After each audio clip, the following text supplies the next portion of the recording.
Welcome to the Dealmakers podcast, where we uncover the stories, strategies, and insights of top performers in the real estate industry. Today, I have the honor and privilege of sitting down with someone who's not only a powerhouse in real estate, but genuinely one of the most personable and trusted professionals I've met in this business. So our guest today is Betty Batty, the founder of Hello Home of Compass, a top producing real estate team in Annapolis. And Betty's consistently ranked among the top agents in our region. She was named America's Best by Real Trends and is known for delivering white glove service in the luxury and waterfront markets. She's a certified negotiation expert, a top 1.5% agent nationally, and an all-around deal maker. So in today's podcast, we're going to dive into her journey from fundraising and event management to leading a high-performing real estate team, her strategies for standing out in a competitive marketplace, her insights into the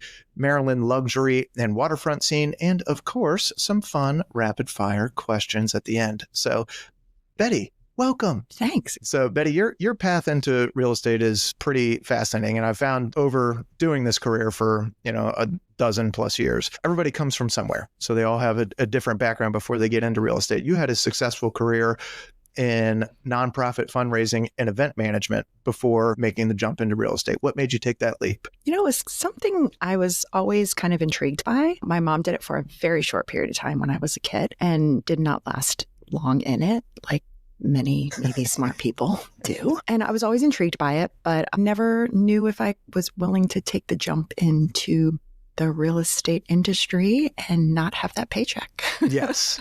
Yeah. That's alarming for most people when they get into it. Yes. What were some of the early challenges in that transition? Was there a moment when you kind of knew you were all in on this career? So when I got into the career, I had two small kids. 1 and almost 3. Oh boy. And I was still working my other job full-time, learning real estate, and then kind of went part-time in that job and full-time in real estate. And then knew that if I was going to make it go, I just needed to cut the nonprofit job and go all in. And I did. And I think, that was January of 2012 after getting my license in May of 2010, and just needed to do it. If it didn't work, I knew I could go back into the nonprofit sector or find another career. Yeah. Yeah. So every agent has a kind of trial by fire deal early in their career.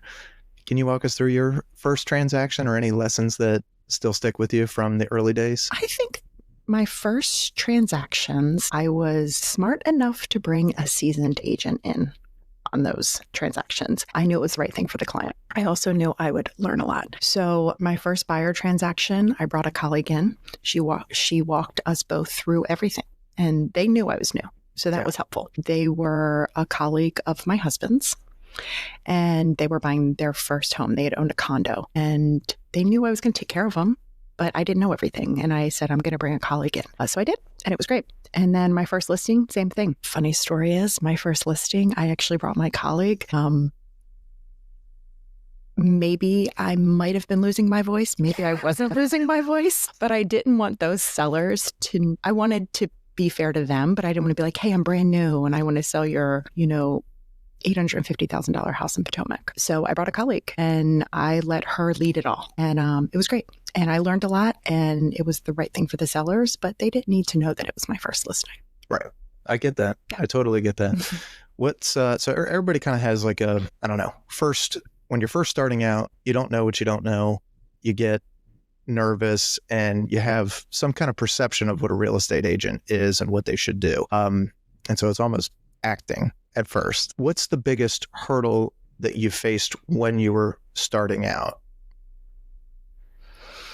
The biggest hurdle I faced when I was starting out, I wanted to know it all. And I probably, just, not saying no, or saying, I was really good about, hey, I'm not sure about that. Let me check. Let me make sure I get the right answer. One thing somebody taught me really early on was take a deep breath for 20, 30 minutes.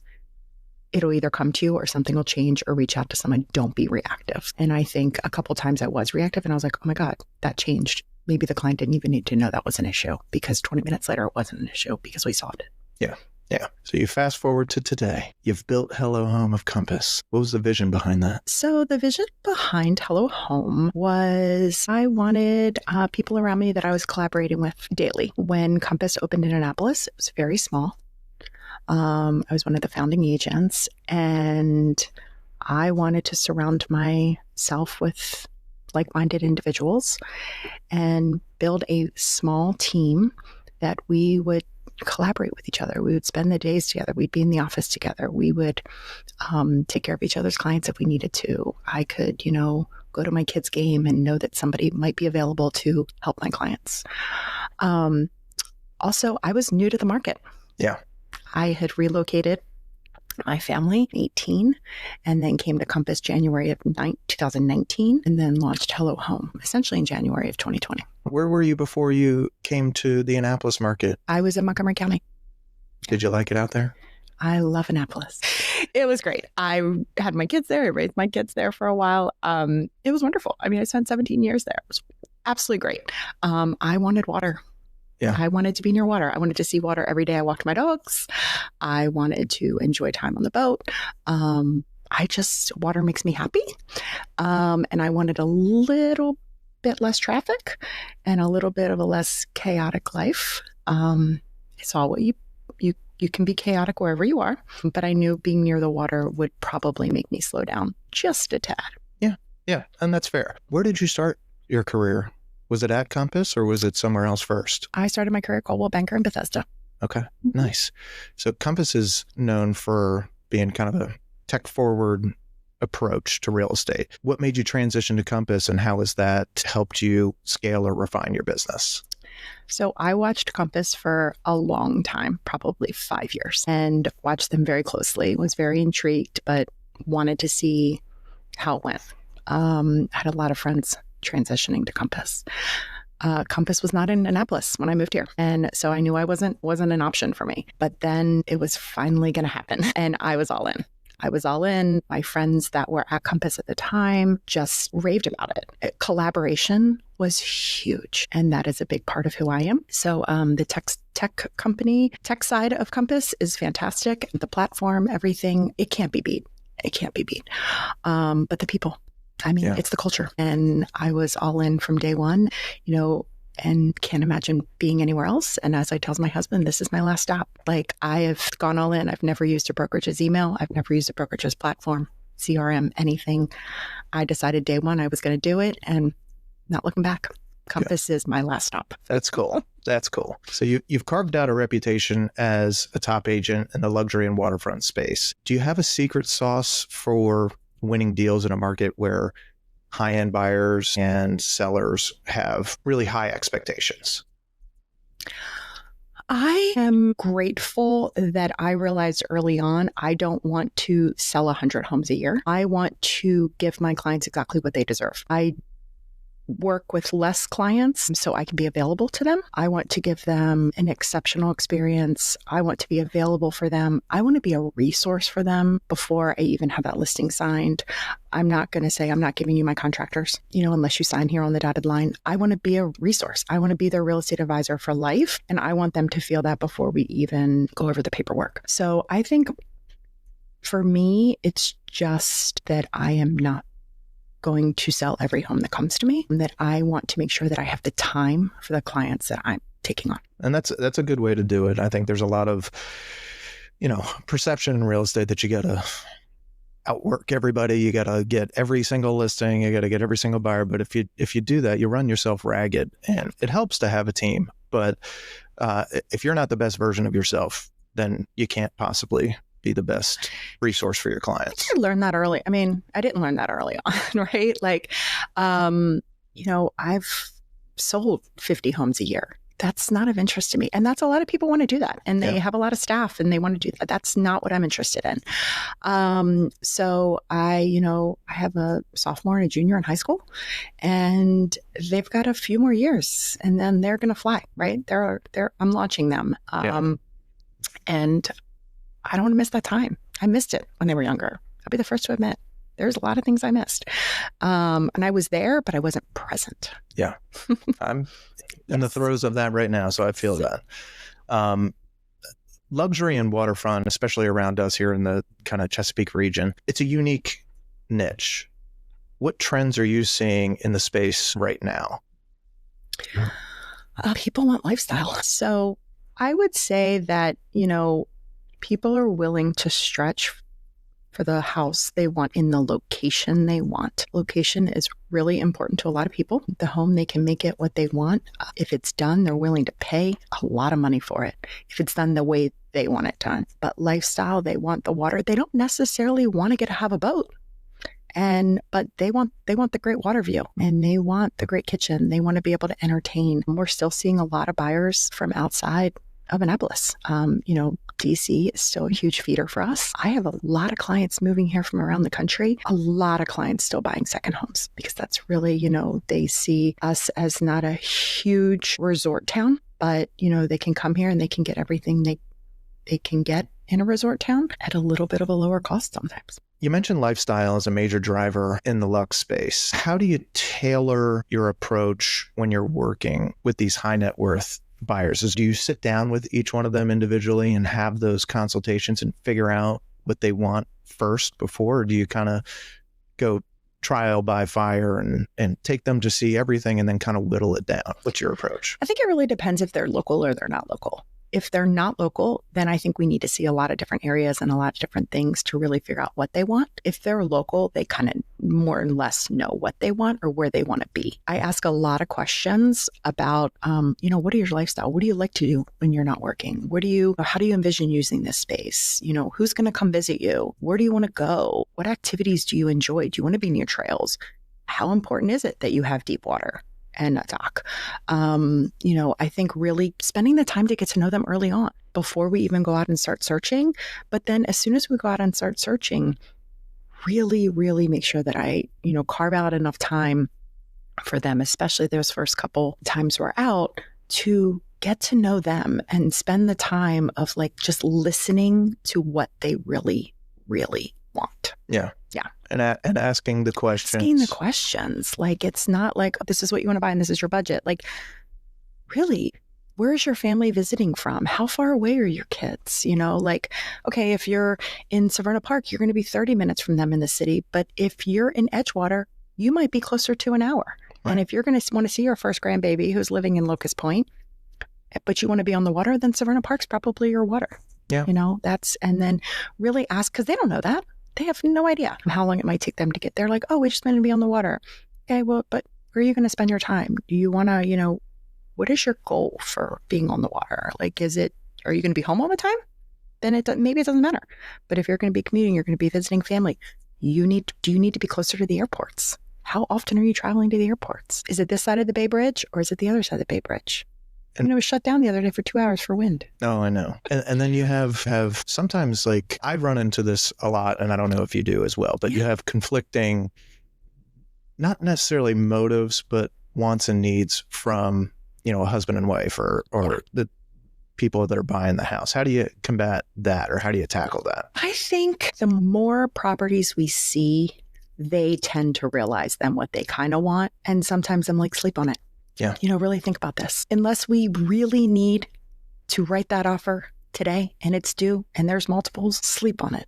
And then tomorrow morning, you both are going to, either be on the same page or you're not. And if you're not, that's okay. There's going to be one where you're going to be on the same page. Hopefully. Maybe not. But I think it doesn't happen that often. I think hopefully when they're at the point where they're looking for that luxury, they're looking for that waterfront, they've kind of decided that what they want. But I have plenty of clients right now that are not on the same page. They haven't found the one. Yeah.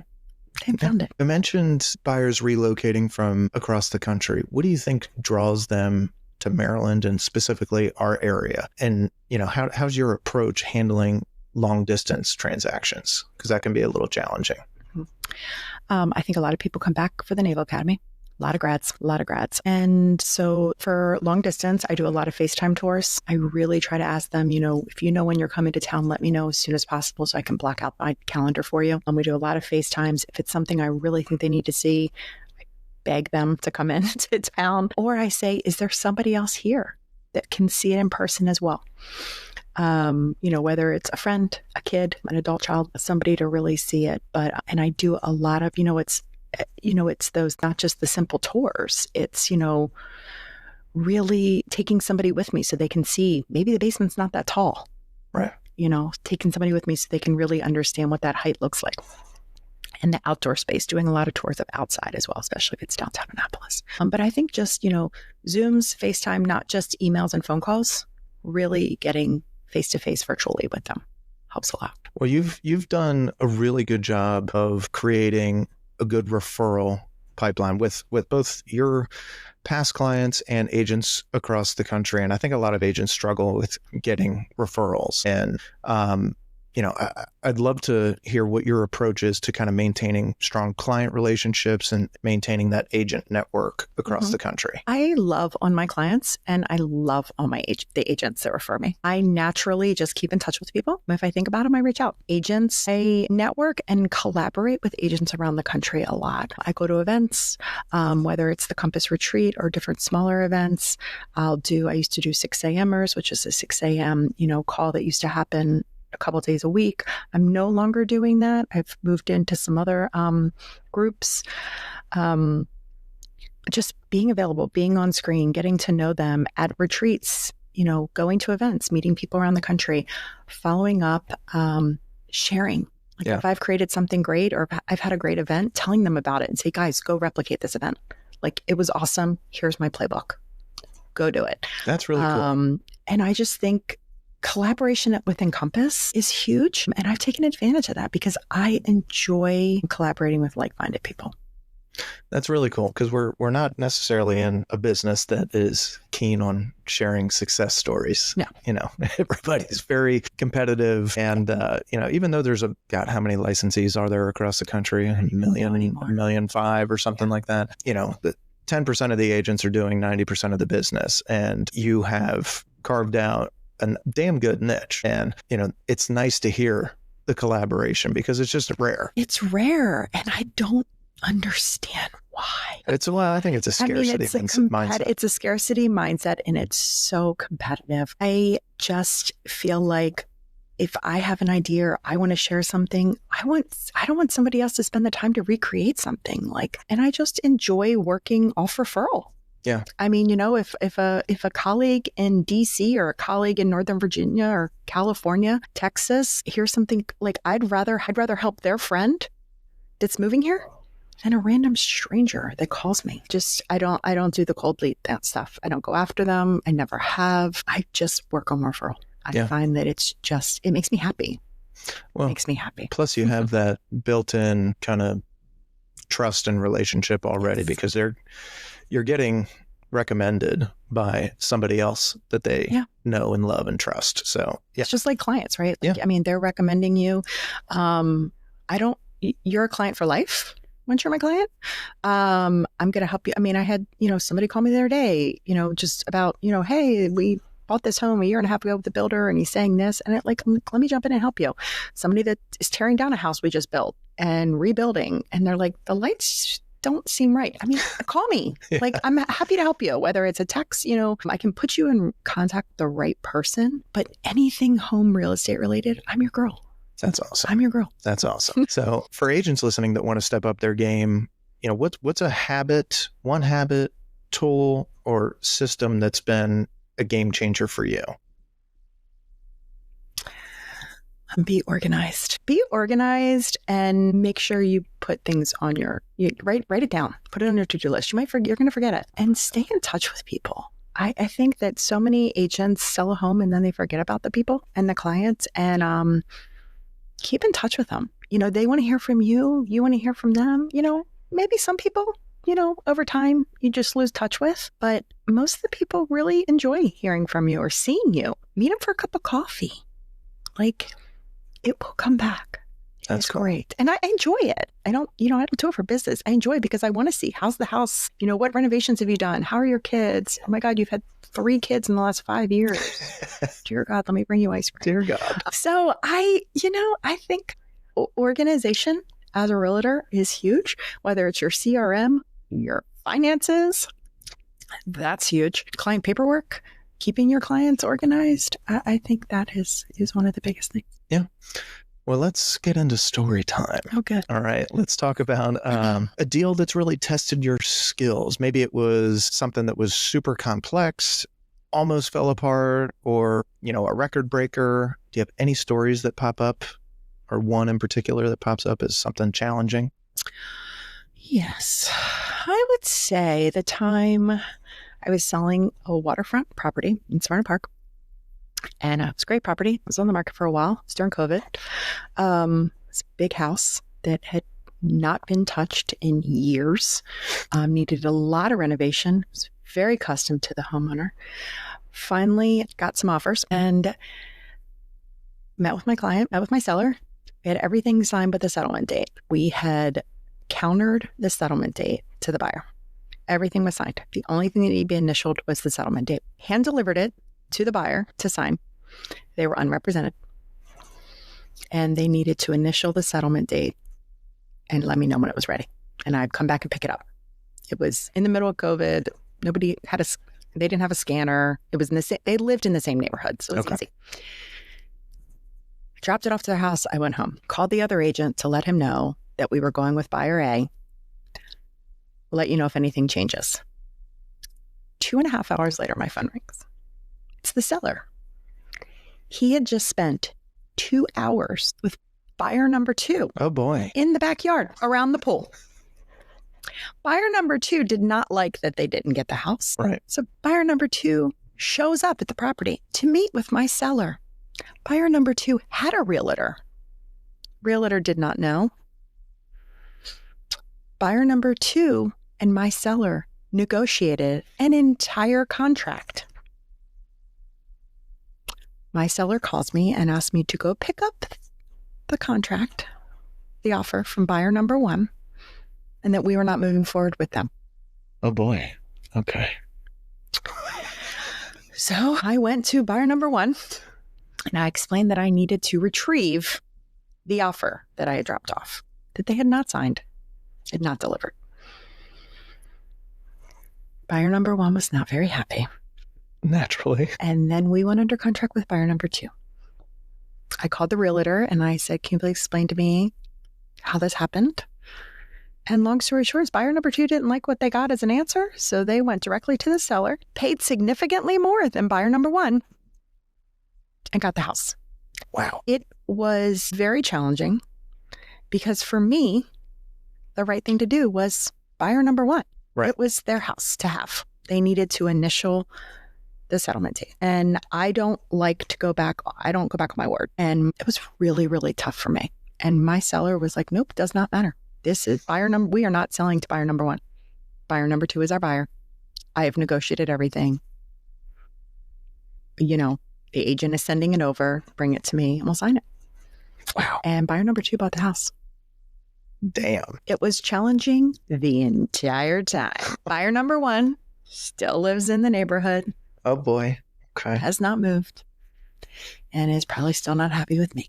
Yeah. Well, if another agent faced that situation, what kind of advice would you give them based on that experience?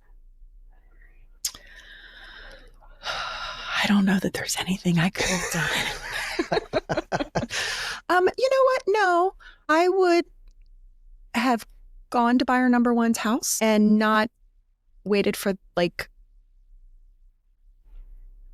I would have you guys need to sign this right now. Yeah. You need to sign this settlement date that you want and initial it right now and we're ratified and I'm going to take it back. Versus leaving it with them, which is what they asked me to do. Right. They weren't represented. If they had an agent, their agent probably would have been like, this isn't a done deal until it's a done deal, until you're signed. Right. So I represented the seller. And the buyer did not have representation. I think if they had representation, they would have been living in that. They would be living in that house. I mean, I feel like I said to them, sign this and get this back. Get this back to us. It's not ratified. But I don't think they realize that really anything can happen until it's ratified. You and I both know another offer can come in that we present to our sellers. Until it is signed, we continue to present offers. Exactly. Yeah. Exactly. Man, that's tough. It's in my client's best interest. Yeah. Right? That's your job. Yeah. But having a seller literally show up and meet with or having a buyer show up and meet with my seller without me knowing and without their agent knowing, they spent 2 hours together. Little cavalier. 2 hours. Yeah. Wow. I wish I could say I've never had something like that happen, but I have. Oh, fun. Shane, do tell. A similar story. I mean, I've had some very headstrong clients that have been like, no, I'm going to do what I need to do to get the house. And at some point, and of course, most of the time I find out after the fact. Oh, yeah. Like, okay, I don't know what to do in this situation. Ultimately, we're a conduit. So if both of those parties can come to terms on stuff, great. It just gets awkward when you've already got a signed offer out to another party. But yeah, the unrepresented thing kind of killed it for buyer one. So that's unfortunate. But fun story. Isn't real estate great? It's great. We'll do a little bit of rapid fire questions next. Compass is known for being tech forward. We covered that a bunch. Do you have a favorite Compass tool or feature? I love Compass Collections. Yes. I love the search. For, people don't know what the Compass Collection is. It is our search platform. It's all the homes, feeds from Bright MLS, also has the Compass and private exclusives on it coming soon. I love it because I can put my clients in these collections.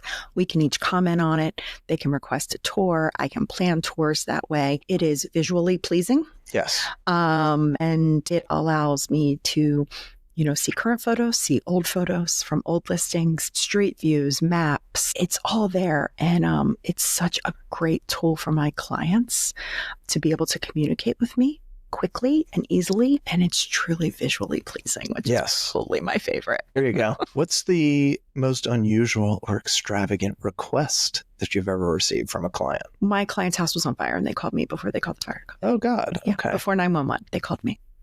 They said, Betty, our house is on fire. They didn't live in the house. And the contractor called them to tell them that the house was on fire because the contractor had spilled something on the basement floor that had ignited the gas water heater. Holy and that hell. The beams in the basement were on fire. Oh, my God. The clients called me before they called 911. I'm pretty sure that's the best call I've ever gotten. I went to the house, firefight. I called 911, by the way, on my way there. And I got there and the fire department kept going, they called you before they called us. Like, yes, they did. Yes. They did. Well, I'm their girl. I am their girl. They called me. Yeah. I mean, my dad's a firefighter. My brother's a firefighter. I'm not a firefighter. No. I'm just the real estate advisor. Yeah. That's fun. Craziest showing or open house story? Craziest showing or open house story?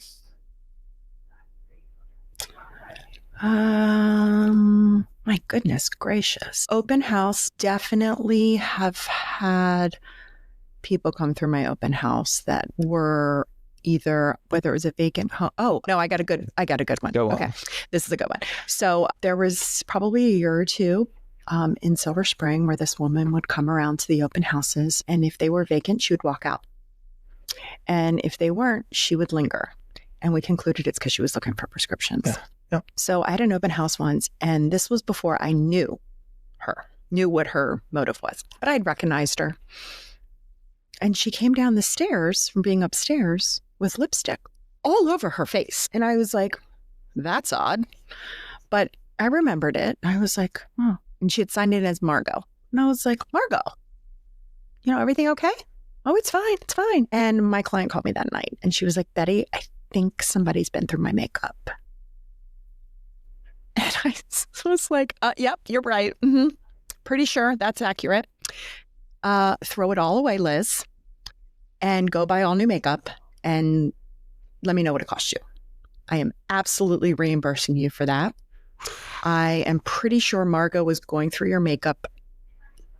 I didn't know at that point it was prescription drugs. I just thought she was a little off. Yep. But then I found out within the next couple of weeks by talking to other realtors that this woman she did it regularly. And we got to the point where we spoke with police. And every time she came to an open house, we would just ask her to leave. And she was like, what do you mean? Why am I leaving? And she would sign in with a different name, by the way, all the time. Of course, each time. Yes. She was actually a nurse. She had been a nurse. No kidding. Wow. We did a lot of research. Yeah. Realtors, we love to research. We knew where she lived, all this stuff. But yes, she literally took my client's makeup and she tried it on. Amazing. My God. One piece of tech other than your phone. Yes. That you can't live without in your business. Piece of tech. My laptop. Damn. You side passed me. All right. Next question. What's the best piece of advice you've ever received? Take a deep breath, give it 20, 30 minutes and see what happens. Because your hair could be on fire. And, 10 minutes later, an attorney can call and be like, oh my God, we were reading the wrong contract. Yeah. That's not your issue. That's somebody else's. And if I had called my client and sent him, completely derailed something for no reason. If you weren't in real estate, what would you be doing? Financial literacy for young adults. Really? Yes. My, tell me more. There's so many things I'd love to do, but financial literacy, just don't feel like youth and young adults early 20s understand budgeting, cash management, putting away for retirement, paying off debt. Yeah. They don't understand it. Sometimes they learn about some of it young and they don't get it. And they don't know what's out there. Financial literacy. It's huge. And not just young adults. Well, we got plenty of old adults. I mean, it's and too. Older folks. I mean, truly, people in their, they're close to retirement or they are retired and and it can be that they think they can't spend money. And I read a book once, Die with Nothing. Yes. Die with Zero. Die with Zero. And you know what? Enjoy your money. My wife is listening to this podcast. She'll have a fucking heart attack. She loves that book. My husband might too. So Die with Zero. Enjoy your money. Save early on, but enjoy your money. Take the trip. Buy the house. If it makes sense financially, you're not taking the money with you. You're not. You're not taking the money with you. Do your best to make sure you have the money. Spend what you have, but you're not taking it with you. My kids, I hope, aren't expecting me to leave them with a bunch of money. I think they'd rather take that trip with me. I hope, or splurge every once in a while. Yeah. One book, podcast, or resource every dealmaker should check out. I mean, House Cats, right? Besides the obvious. Let's see. I mean, Mel Robbins, who doesn't love her podcast? Oh my gosh, I love podcasts. So I listen to a lot of them. I don't know where I would start with that. Books. Unreasonable Hospitality. Okay. Great book. Anybody in the service industry should read it. It is a great book. Or listen to it. Okay. Audible. Love it. It's awesome. Love it. Betty, a few things stood out to me. First your mindset around real estate and making it a lifestyle business and not just a transactional one. Love that. Your expertise in negotiating and how you kind of approach that luxury market. Awesome.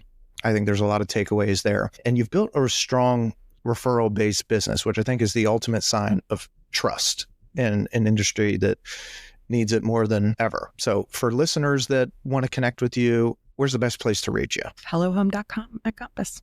Awesome. Do you have any socials that you want to shout out to? You can find me on Hello Home of Compass on Instagram, Facebook, and I'm Betty Batty at Betty.Batty at Compass.com.